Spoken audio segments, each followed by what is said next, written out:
ko dito sa The Boss. Yes, Chrissy. Boy, I got flowers from Rufa in my dressing room, boy. I had a beautiful note from her.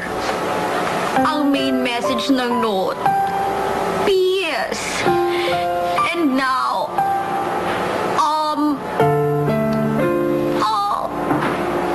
boy, that's also what I wish for.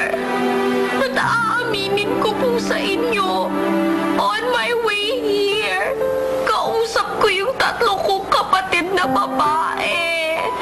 And I was saying, I think I want to say goodbye.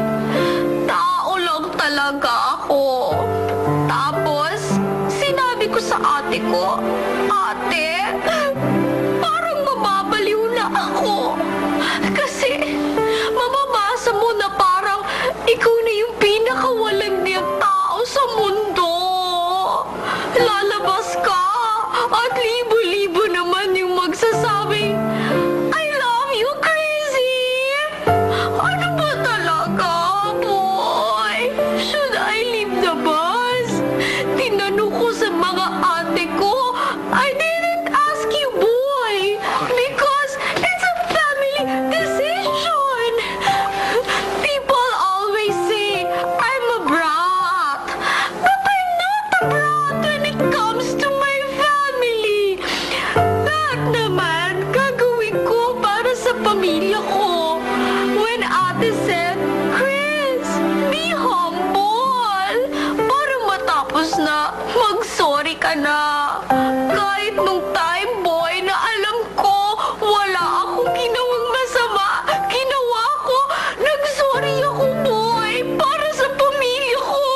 So my sisters told me, Chris, kung titiis na lang, 2 buwan na lang naman eh. At saka sinabi sa akin ni ate, di ba, hindi ka namang quitter, so don't cry. Chrissy, tahan na. Chrissy, bawal yan. Nasa election code yan. Heto, ang puting panyo. Thank you, boy. Promise, boy, di na ako iiyak. Boy, di ko alam kung kailan ako makaka-recover. Kaya man, Chrissy. At dahil dyan, magbabalik kang